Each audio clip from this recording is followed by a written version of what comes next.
Wars of Scottish Independence. The Wars of Scottish Independence is a name given to a series of conflicts between 1296 and 1357, in which three separate English monarchs, Edward I, Edward II, and Edward III, attempted to dominate Scotland. There were two major periods of fighting, each covering roughly a century, and both separated by a king's abdication. In the late Middle Ages, England and Scotland weren't the only powers vying for control of the British Isles. France, too, had its sights set on the Scottish throne. This may sound odd, since Scotland and France are separated by hundreds of miles of sea, but they had been allies for some time. A French princess named Isabella had married the Scottish monarch Alexander III in 1249, cementing the alliance between the two kingdoms. However, in 1286, King Edward I of England asserted his claim to the Scottish crown after Alexander died without an heir, citing a distant blood relation that was stronger than that of Isabella. When the Scottish nobles rejected Edward's claim and instead offered the crown to a 7-year-old boy named John Balliol, Edward decided to teach them a lesson. After a short campaign, Balliol submitted and swore fealty to Edward, but he quickly broke the treaty by refusing to pay homage for his northern territories. At this point, Edward had no choice but to launch another campaign against the Scots. By 1296, most of Scotland had fallen under English control, and Balliol was forced to flee north. While the Scottish nobility mostly sided with the English, there were two figures who became symbols of resistance: William Wallace and Andrew Moray. Wallace, a member of the Scottish nobility, and Moray, sheriff of the Scottish county of Moray, gathered irregular forces to harass the English occupiers. They achieved their first victory at the Mercat Cross in 1297, defeating an English force sent to capture them. However, they suffered a decisive defeat at the Battle of Falkirk in 1298.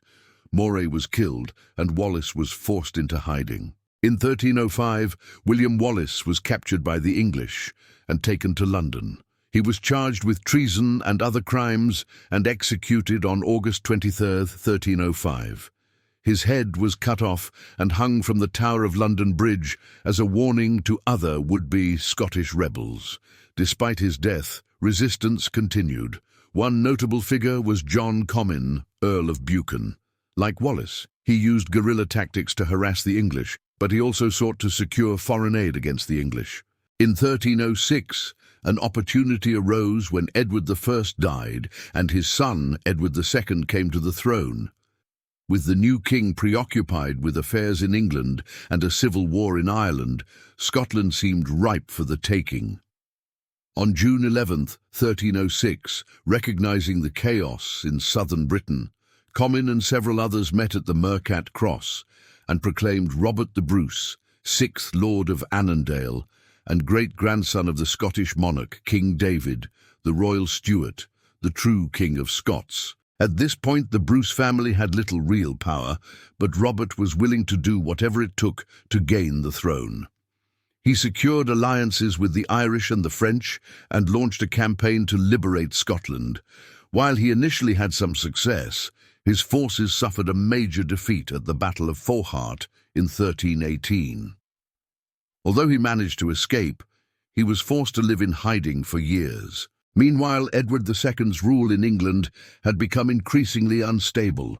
In 1325, Queen Isabella of France, Edward's wife, brought in Roger Mortimer to help her seize the throne from Edward. She and Mortimer ruled together until Edward's death in 1327, at which point Mortimer was executed and Isabella was imprisoned. Scotland was then thrown back into turmoil as different factions sought to take advantage of the instability in England. The Scottish coronation of David Bruce's son, Edward Balliol, in 1332 was recognized by the English Queen Isabella as part of a deal to secure her son's release from prison. However, Edward Balliol was driven out of Scotland by Sir Andrew Murray, the brother of patriot Sir William Wallace. In response, Edward II invaded Scotland in 1334, forcing Balliol into exile. Edward II's invasions were proving unpopular with his subjects, especially after he murdered the famous Scottish knight Sir William Oliphant at the Mercat Cross. The English people grew tired of funding wars that seemed to have little purpose. Edward II abdicated the throne in 1336 in favor of his son, Edward III. Now, usually when a monarch abdicates, we imagine someone stepping down because they're old or sick or tired or, have just had enough. But Edward II's abdication was more like being pushed. Queen Isabella and Mortimer had basically been running the country in his place for years, and after she kicked the bucket in 1329, Mortimer turned on Edward II, imprisoned him, and forced him to sign the deed of abdication.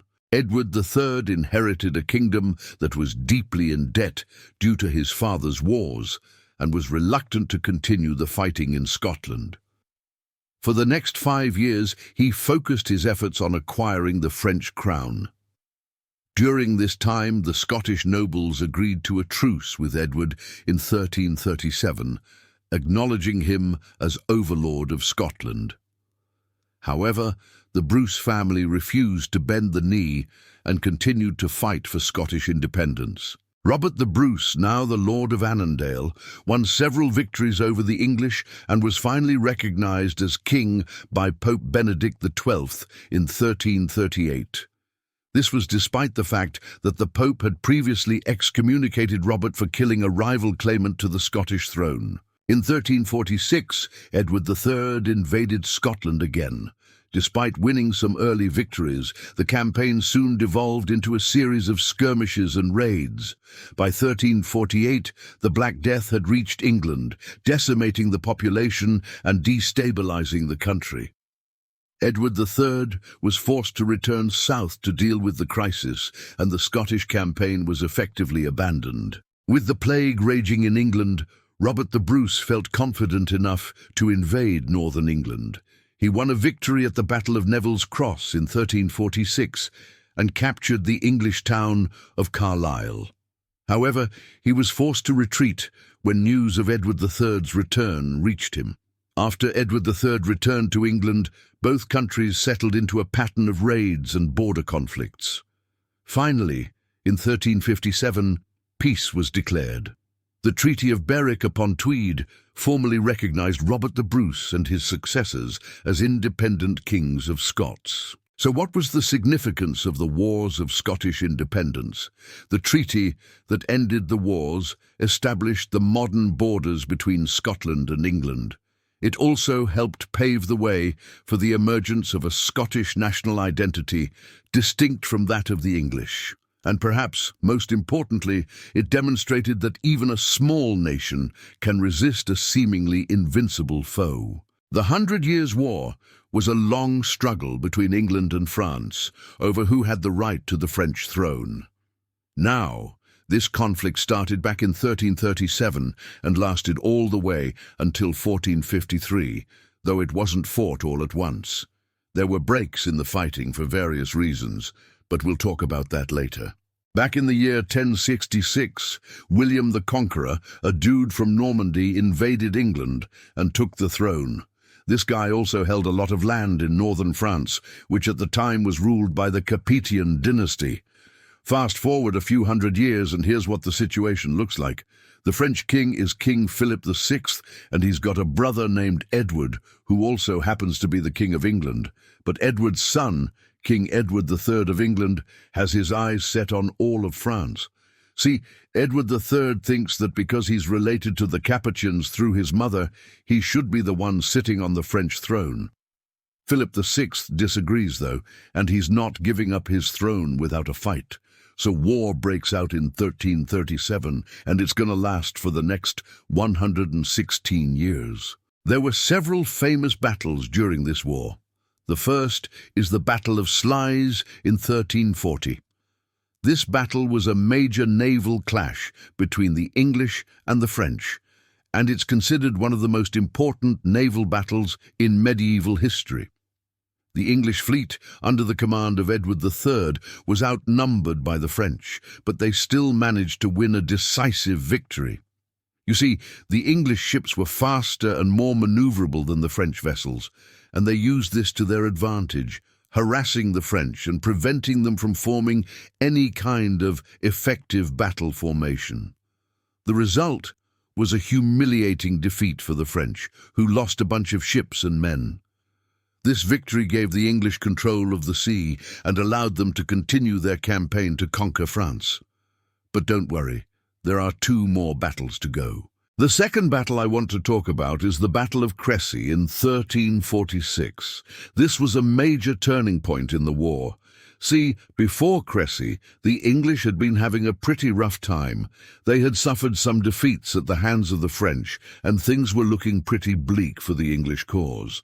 But then came the battle. The English, led by King Edward III, faced off against a much larger French army, but they still managed to win a decisive victory. What made this battle so significant was the use of longbows by the English. Longbows were a new type of weapon that had just been developed in England, and they were extremely effective. These bows could shoot arrows that flew faster and farther than any other arrows being used at the time, and they were incredibly accurate. When the battle began, the English longbowmen set up and started raining arrows down on the French, who had no defense against this new weapon. The result was a bloodbath. The French army was decimated, and the survivors fled the battlefield. After Crecy, the English were on the offensive, and they continued to push forward, conquering more and more French territory. And now we come to the Battle of Agincourt in 1415. This was another major battle in the war, but this time it was the English who were outnumbered. The English army was smaller than the French force by a factor of almost 2 to 1.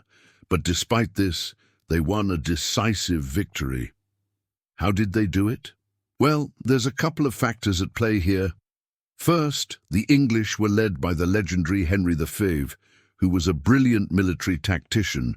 He knew how to take advantage of his enemy's weaknesses, and he used every trick in the book to defeat the French. Second, the English longbow was still a formidable weapon, and it gave them a significant advantage in the battle. Finally, the French army was poorly led and disorganized. This made it easier for Henry V to outmaneuver them and wear them down over time. The result was a humiliating defeat for the French, who lost a ton of men. The survivors fled the battlefield.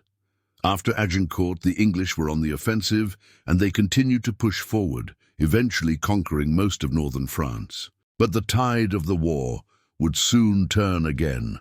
You see, while the English were having success on the battlefield, the French had a secret weapon, Joan of Arc. Joan was a young peasant girl who claimed to have visions from God telling her to help the French in their war against the English, and boy, did she deliver. Joan led the French army to several victories, and she became a national hero. She was eventually captured by the English and put on trial for heresy. But even after her execution, she remained a symbol of hope and resistance for the French people. As one writer put it, the death of Joan of Arc was a victory for the English, but it was a defeat for God. Eventually, the French were able to drive the English out of France and reclaim their territory. There were a few more battles and sieges after that, but the war was basically over by 1453. So who won the 100 Years' War? Well, it's complicated. See, the 100 Years' War was actually more of a series of conflicts than a single war. There were several periods of fighting, followed by truces and peace negotiations. For example, there was a 50-year break in the fighting between 1360 and 1415. But anyway, if you're looking at the overall outcome of the war, the answer is France. The English started the war with the goal of conquering all of France, but they ended up losing most of their French territories. By 1453, the only part of France that they still controlled was the town of Calais. Now, there were many reasons why the English ultimately lost the war. One was that they simply couldn't raise enough money to sustain a long and costly campaign in France. Another reason was that the English people were starting to get tired of the war. After fighting for decades, they wanted their sons and husbands to come home. Finally, there was the problem of logistics. It was very difficult to supply and support an army that was fighting hundreds of miles away from home. In the end, these factors proved to be too much for the English to overcome, and they were forced to withdraw from France.